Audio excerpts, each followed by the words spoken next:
this is an example of how we as a grassroots movement can impact change in this country and make laws better.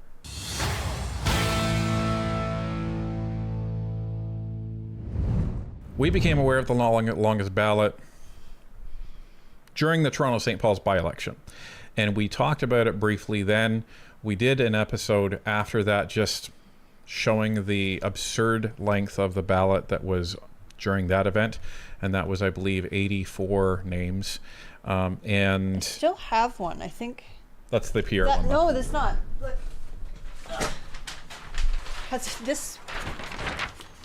So yeah, that was the OG ballot that we had printed out. Like, it's huge. And it's half the size of this table. Look. And it was ridiculous then. It's ridiculous now. And we didn't approve it then. We didn't approve of it now. But that was a kind of a one-time event, and then it just disappeared from our radar, and then we continued on with politics. And then came the 2025 general election. And then we heard about it again, and then we commented on it again. And it was even larger at that point. I think that was 91.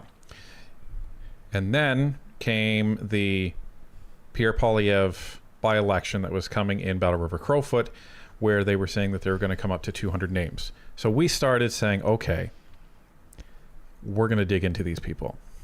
Now, if you are interested, there is a full playlist on Northern Perspective. If you go to the channel itself, you can go to playlists, and there's a full playlist with all of the breakdowns. We don't have the original, I think, original aspect of Toronto St. Paul's in there. I think I still need to add one video to that, but it has just about all of the coverage that we've actually had of the longest ballot. And the one that really kicked things off was when we actually were able to get our own evidence from a former longest ballot participant and whistleblower. Here's just a tiny bit of that video that we put out. And looking back on it, what are your thoughts? Do you regret being involved in it? Do you because the intent of their message seems to be not what you signed up for? Yes. Yeah, my video was duped, and I don't understand. I understood the message that they brought with, but they even tried, like they tried in I think this is what, their second or third? Or is it fourth time now? The sixth or seventh at this point, yeah. Oh, really? I think it was what was St. Paul's, like third time or something? I think that might have been the third, yes. Yeah, okay, so they tried to get me to do, there's I think another by-election, and then I'm like, I don't have time for this stuff, and then they wanted me to go against, they said Mark Carney, and then they tried to trick me, basically, and it was actually Pierre's. They never actually did, Mark Carney's riding this past election, and now it's Alberta. Like, I don't understand the point why they're going for Pierre. Like, he's not in power. Like, he's not in power right now. So that was just a part of that video. If you haven't seen that, it's a very interesting one to watch. This is where we go over a lot of the evidence and what we were postulating based on that evidence. And it was involved with screenshots, text messages, emails, internal communication from the longest ballot to their candidates. And yes, there was a video. There was a video. And it's still in the sources for that video. But what's fascinating is that when you go to that video, this is what you see. It's unavailable. You can't see the video anymore. That's a shame. It's a real shame, because that was a video of Thomas actually telling everybody about all the signatures that they've collected. And this is why it's important to always save your work, everybody. And it's a good thing we did, because, we'll just show it one more time, because they don't want you to see this video. There's a reason they don't want you to see this video, and it's probably because of this reason. Hello, Tomasz Czukewicz here, official agent for the longest ballot committee. There are already 50 confirmed candidates for the Montreal by-election, but there's only 1 week left until the close of nominations. If we're going to break the record for the longest ballot, we need everyone to sign up as soon as possible. We've already collected 100 nomination signatures for you. All you gotta do is follow the instructions in the email we sent you. Let's make a big push this week to keep the conversation around electoral reform alive. It's a shame that video isn't available on the internet anymore. Except that it is. Except that multiple times on this channel. Multiple times. Multiple times. Does not want you to see it. Doesn't comment on it. Doesn't acknowledge that it even exists. So. Except for that legal notice we got. Yeah. It was fascinating because, and we actually did, I think, 2 videos on it. The first legal notice we got was from Kieran Czukewicz, telling us to take down all of the videos that we've done about the longest ballot. And we said, nope. Well, no. What we did was we asked our lawyer to review everything, and then he said no. Well, yeah. He said no on our behalf. That's yes, true. because he's a very good lawyer. Yes. And then we didn't hear anything else. And then we, well, then we decided to continue our coverage, which you can see on the playlist. And we also decided to launch a parliamentary petition. So for everybody who is who's up to speed on this, you'll remember this. This is a parliamentary petition that we launched. This was back in the summer, E6579, and it goes through all of the things that the longest ballot had done up to that point. And it goes through some suggestions at the time that we'd had. They were revised later, but we ended up garnering almost 32,000 signatures at that point, and that was submitted as a parliamentary petition as of July 12th. We may have gotten more if it was if we had the foresight to actually see how much interest there was actually going to be in that. Yeah, because we wanted a short petition. We wanted 30 days and done. Because we had tried submitting it a few weeks earlier and had made a clerical error on our end, and so we had to start the whole process over again, and that took away about 2 weeks. We wanted it done before Parliament rose, and then they would be able to read it hopefully before the by-election. The other challenge is that our MP was a brand new MP, so he was getting literally the fire hose of how to be a new MP. So a petition was probably last on the list of things that he was trying to deal with. So, but we just want to give another shout out to Ned Curick and his team for being able to actually fit that in during his first time as Parliament. Now, then, as a result of all the work that we'd done, we had a shock. We had a shock when Michael Cooper was referring to evidence that seemingly came from one of our videos. Yeah. And then shortly after that, ended up getting the invitation to come to committee, where we were able to actually present some of the findings in the opening statement, which had to be very short, but that was the next step on this journey. Much. Mr. Davies, 5 minutes, please. Thank you for the invitation to appear. My name is Ryan Davies, and I am president and co-host of Northern Perspective, an independent Canadian media platform focused on parliamentary transparency and civic education. I'm a 20-year IT professional and executive where I have spent my career leading teams, improving systems, processes, and organizations across broadcasting, healthcare, data management, and government sectors. We have already made multiple recommendations within our parliamentary petition on how to address the longest ballot problem, such as mandating 100 unique signatures, candidates signing an affidavit of genuine intent to run, and fining candidates up to $2,000 if they fail to live up to the genuine intent to run. We first reported on the long ballot during the Toronto St. Paul's by-election, but began a deeper investigation after the group publicly announced its plan to run more than 200 candidates in the Battle River Crowfoot by-election. What followed raised serious concerns about the integrity of the electoral process. In July, following our expose on the group's origins, we interviewed a verified LBC whistleblower and obtained internal communications, including text messages, emails, and organizer videos sent to LBC candidates. These materials, along with the group's own public posts, reveal 4 key findings. 1. The internal communications show a centralized direction, coordinated timelines, standardized messaging, and top-down instructions from organizers to participants, functioning in practice like a political party apparatus rather than a decentralized protest. I believe this is a direct violation of the Elections Canada Act, as they are operating as a registered political party despite not being registered. 2.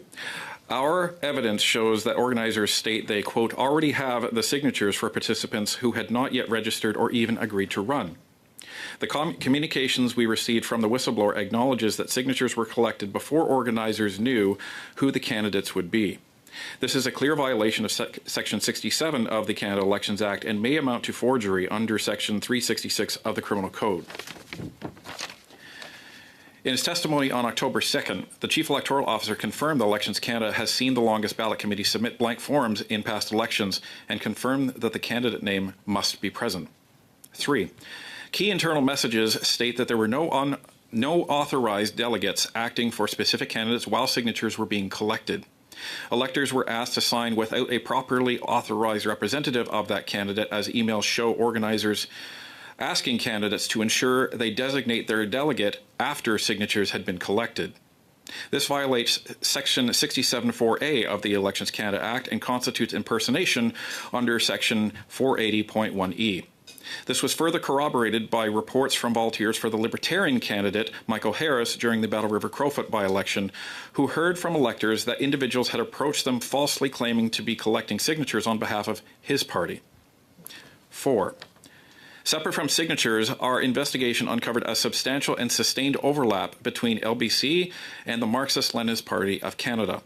LBC messaging, announcements, and narrative pieces regularly appeared on the MLPC's official website and social channels, with posts encouraging voters to support candidates of the Longest Ballot Project.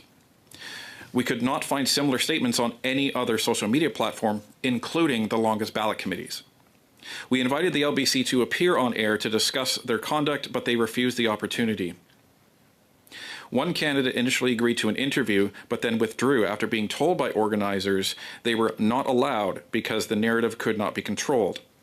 Shortly after our whistleblower episode aired, we then received a legal demand to remove all coverage of the Longest Ballot Committee within 48 hours.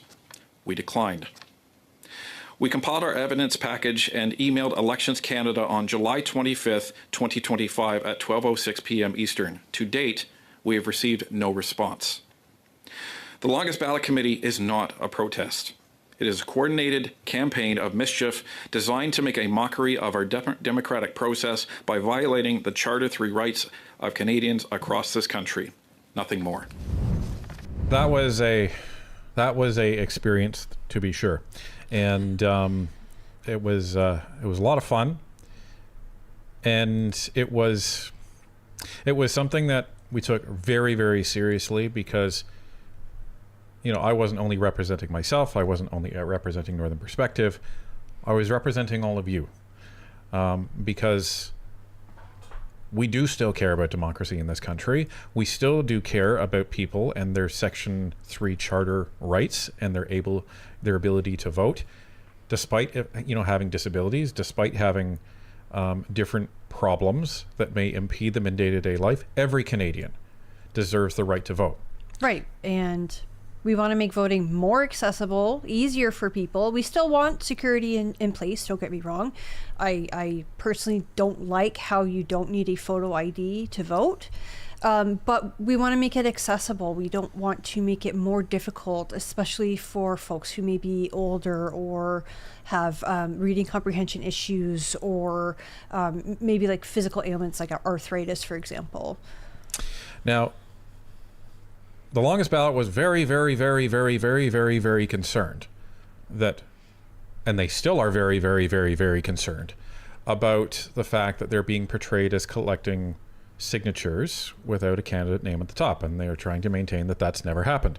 Well, the problem actually arose when the Chief Electoral Officer had testified at committee that actually has happened before, And Thomas even confirmed that it had happened. We have never collected signatures with blank candidate names.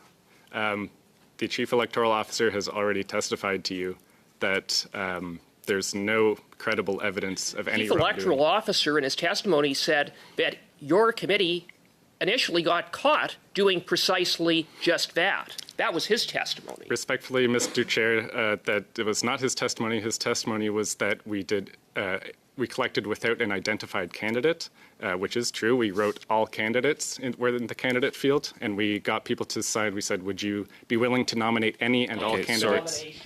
It was not That's what you did. You just admitted it. Anyway, we can go through the reaction all over again of, semantics doesn't work when you're in committee, especially not when you're talking to Mr. Michael Cooper. Right. Not happening. Not sure if he's watched committee before. Not sure if he's watched Michael Cooper in committee before, but semantics doesn't really work. And then, when the Liberals actually agree with you, something weird happens. Something weird happens. And the chair was even not having what was going on with Thomas Jukevich. And he went after him and asked the question, okay, so you guys have been protesting this. You've been protesting this for 7 years. Surely you have an objective. Surely you have a goal and you've thought this out. Surely. I will exercise my ability as chair to ask a question, and it's picking up on what Mr. Culkins was alluding to with appointing people who would seemingly not be accountable. I know in our system, and I think you even spoke about it in terms of the Elections Canada being respected. The executive appoints a nominee to be the head of Elections Canada, and an organization that's independent like the RCMP is appointed and then is accountable to Parliament. It worries me that you're proposing an agency that may not be accountable. Who are these individuals who would be appointed to this committee? I guess is my question, if it wasn't going to be politicians or the executive who was going to make that appointment. Yep, that's a fantastic question. I'm not a policy expert. It's very obvious to everyone that it's inappropriate for conflict of interest for MPs to be in charge of it. So I'm extremely confident that if you had an in-depth discussion about it, you could come up with something very reasonable.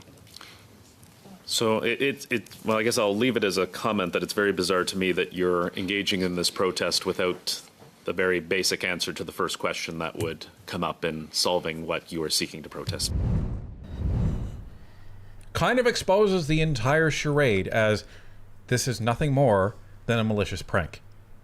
Well, and Mr. Jukevich may not be a policy expert, but we are. Right. And it's bizarre.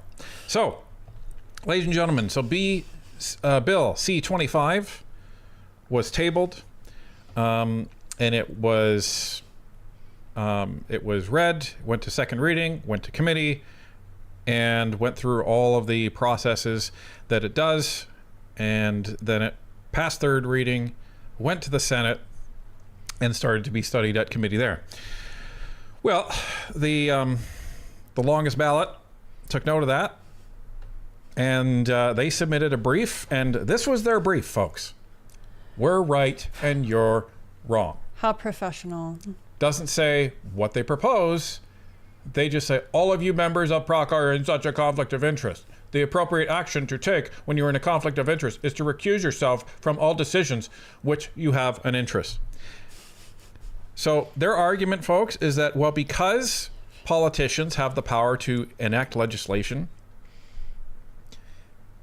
and one of the examples of legislation that they can enact is the election rules, that they should not make elections rules. Okay, so by that logic, if you follow it to conclusion, reductio ad absurdum, this is my favorite philosophy tool, is that because politicians can enact laws that could pertain to them in the criminal code, they shouldn't be voting on or enacting laws when it comes to the criminal code, or tax law, or finance law, or any laws at all.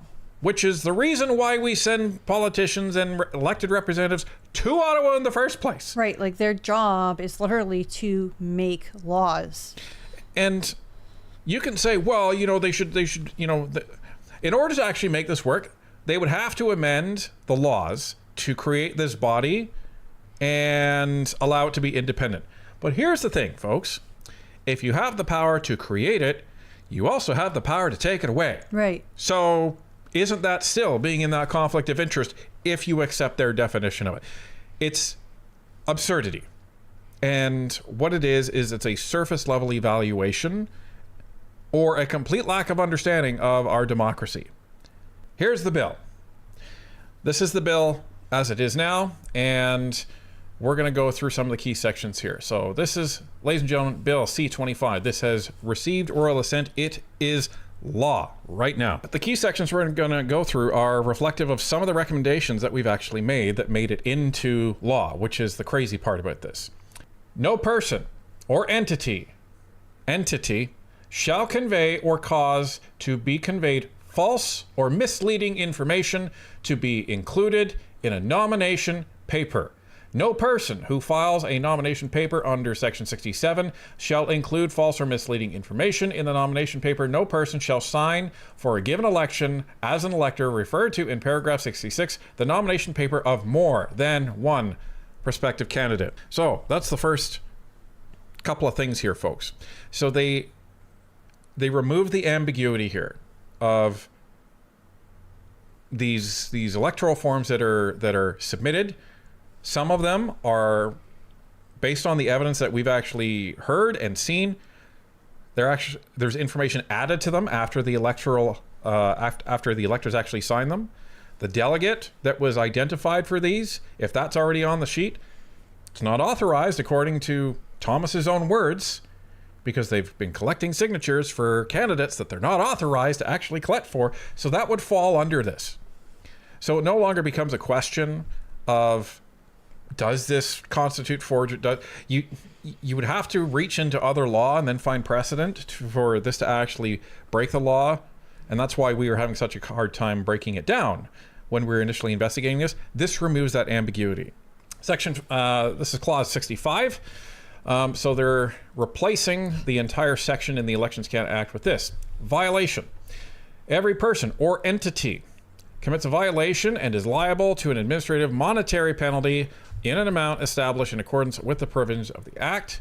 And it goes through what that means. Now, the interesting part here, look at Part B. Conspires with any person or entity to contravene or attempts to contravene a provision referred to in paragraph A, counsels any person or entity to contravene a provision referred to in paragraph A in the case where the provision is not contravened, is an accessory after the fact to the contravention of the provision referred to in paragraph A, and then it goes on to Part E. What is that? Well, ladies and gentlemen, what this does is those sections there, this says, if you're a member of an organization that is looking to be malicious, it's not just the candidate that is going to be in a problematic position. Anyone who counsels them to do so. They don't have to be the agent. They don't have to be involved in the signatures. They don't have to be involved in anything. They could just be sending text messages telling these candidates what to do. Maybe they're sending them emails saying, here's your instructions on how to fill this all out. So, to put it in plain terms, the organizers of the longest ballot, this is where it applies to them. So anybody that counsels these candidates to actually do this, provides them information, instruction, that sort of thing, they could be liable, or they are liable, according to this new law. Clause 39. Following persons are ineligible to be an official agent of a candidate, the official agent of any other candidate in the same electoral district in respect of the same election. What this was is to remove the ability of the longest ballot to use one agent for every single candidate and streamline this protest. Now, even the longest ballot in the last by-election of Terrebonne, they tried to have individual agents for everybody, but they still couldn't do that. Act is amended, adding the following. in conducting an investigation to determine whether a violation referred to in Section 508 has been committed, the Commissioner or the Commissioner's authorized representative may. Now, what this is, folks, I'm not going to go through it. This gives the Commissioner of Elections Canada new investigatory powers. So they can compel investigations. They can order testimony. They can essentially go through and actually do a proper investigation. It actually gives them these powers. Instead of having to refer to the RCMP, wait 3 years for nothing to happen, they can do it right then and there. So that's another change that was actually made here. But there needs to be some teeth, right? You can't just say, well, don't do that. Don't do that. It's not nice. There's teeth. Ladies and gentlemen. The teeth. The teeth. Individuals can face a maximum penalty of $25,000 per violation, and an entity or corporation can face up to $100,000 per violation. Now, I'm only showing a couple of the sections here, but they're all the same. So, as it applies to the bill, if you conspire to gum up our electoral process, if you decide to be a member of the longest ballot and try to make it difficult for Canadians to exercise their Charter 3 rights, this is what you could face as an individual, but not just the individual, because now there's new criteria in there. The organizers would also face the same penalty. The organizers wouldn't have faced the same penalty in the old law because they were just advising. They weren't doing anything. But now there counts, there's law there for people who conspire, for people who advise, and people who are an accessory. And people who do the work. And if the Commissioner decides that the longest ballot is an entity, and we've done a lot of work to prove that they actually are, then they could face up to $100,000 per instance. Right, because they might not be registered as a corporation or a charity, for example, but the fact that you're identifying yourself as this group called the longest ballot, that's what they're referring to as entity. So it makes me wonder if they decide to go through this again, the Commissioner may want to make an example of them.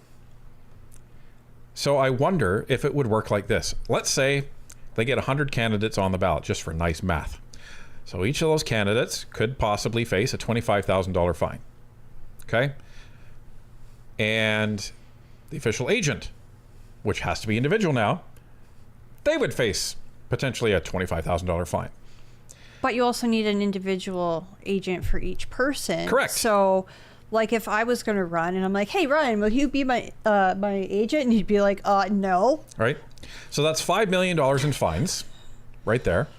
And then the organization or the entity, they would be fined $100,000. And if they wanted to make an example of them, they would have it for each instance.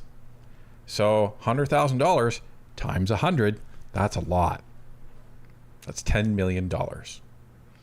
So one by-election that the longest ballot gets involved with could result in potentially $15 million in fines. Theoretically. That's if we're understanding the law correctly, and that's if it's applied with the maximum penalty in all cases. Now, the first thing I did when I saw that this became royal assent, I said, I wonder what the longest ballot thinks of this. Ladies and gentlemen, they're not happy. This I present to you is the longest ballot. This is where they live now. They're on Blue Sky.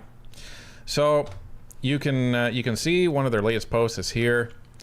C25 is now law. From now on, a voter caught nominating more than one candidate will be investigated and slapped with a max fine of $25,000. Yeah, that's the other thing. If you're signing multiple pages, that's a violation of the act as well.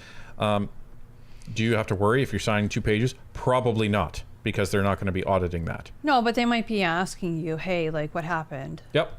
But a a large effort like this, you can bet the Elections Canada is going to audit this, and they're going to find the signatures. A sad effort by MPs to deny us the platform we use to point out MPs shouldn't be in charge of an election rules because it's an obvious conflict of interest. They've been following it all along, and they've been, getting very annoyed. I can't tell you how much they're annoyed with our video, because they come back to it a few times. There it is. Yeah, there's the video. Wait, go up so we can read the... Yeah, did Northern Perspective edit a photo to make it appear blank? Yes, actually we didn't, so that's a blatant falsehood. No, it was enhanced, and it was enhanced by one of the graphic artists that we know. Yeah. And it wasn't done in like Photoshop or ChatGPT. It was done in, I don't even know the name of the software. It was their specialized software. Yeah. So it can't create something from nothing. And the other thing I want to point out is that nowhere has the quote-unquote original photo been submitted. It wasn't submitted to the Parliamentary Committee. It wasn't submitted during Thomas's testimony. It wasn't submitted after, because if it was, it would be in the report. We've never seen it. I don't believe it was submitted in the Senate committee either. So one would think if this is the accusation, and it could be cleared up very easily by showing the original photo, that would have been done. So they are not happy at all, and I say to that, I don't think the voters that have been trying to vote in these by-elections and couldn't because of this ridiculous effort, I don't think they were happy either. So how about this? You guys have spent 7 years, hundreds of candidates, I don't know how many hours, getting signatures, wasting time submitting these signatures, submitting these candidates, laughing at all of the results. You spent 7 years allegedly trying to change election law. We spent 6 months. Didn't have to run an election, didn't have to collect any signatures, didn't have to submit any paperwork for candidates. Didn't have to inconvenience other voters. We did a parliamentary petition. We raised awareness about an issue, testified at committee, proposed productive changes. That, among with many other things, we're not taking credit for this whole bill coming in. Let's be real about this. But many other factors resulting in a bill being proposed and passed by June of 2026. And now the election law is changed. So congratulations to the longest ballot. You have finally effected electoral reform. Except we were the ones that did. Only the electoral reform wasn't exactly what you bargained for. But this is the thing. It makes me wonder if they're going to stop this entirely, because I do believe in the right to peaceful protest. Absolutely. But not when you're screwing around with democracy. This isn't a protest. Well, and that's the other thing. If it was a real protest, if it was for a real cause, what would be the next steps? Writing your MP, writing your senator, writing, news media, trying to get people's eyeballs on this, right? Petitions, protests out front of Parliament, like all sorts of stuff. So I guess we'll see if any of that happens, or if this was just for a lark. Right. In order to actually affect change in this country, yeah, you got to do work, but you got to do work the right way. So get off your butts, grab a sign, and go and protest. So, ladies and gentlemen, that is how you affect legislative change in this country. And let's be honest, we would not have been able to do that without all of you. This is not a Ryan or Ryan and Tanya change. This is a Northern Perspective community change. And this is a win for all of Canada. Because without the 32,000 people that signed that petition, without the tens of thousands of people who were writing to the Chief Electoral Officer, to the MPs, government, and Conservative and opposition, telling them that this is unacceptable, we must have change, this would not have happened. And honestly, what you just said brought me back to when Stefan Pearl was testifying, and he said it wasn't our email that they received and started looking into this. It was your emails. And that it's they good. received. It's good because mine got caught in their alleged spam filter. Right. So they might not have known about this if it wasn't for you guys, because our message didn't get through. It got through eventually. Eventually. And this is why this is it's a testament to negate all of those people who will tell you petitions don't work, emails don't work, calling don't work. It may not work every time, but it can work, and pressure works. So this is an example of how we as a grassroots movement can impact change in this country and make laws better for the everyday Canadians. So thank you to every single one of you who signed the petitions, who sent emails, who made phone calls, who made your voice known, and also who shared our video, who watched the video and all the other videos. Because if those videos don't get a lot of attention, maybe this doesn't happen either. So the accumulation of all of that community participation, when you're sitting there and you feel like, I'm just one person, I'm not doing something, you absolutely are. 100% you are. You just may not know what the impact might be until 6 months to a year, maybe 5 years down the road. But this is an example where in a relatively short time, we all came together and we changed the laws of this country, and we're a part of something historic. So congratulations to everybody who was a part of it. And what a way to spend a Sunday evening. So thank you to everybody.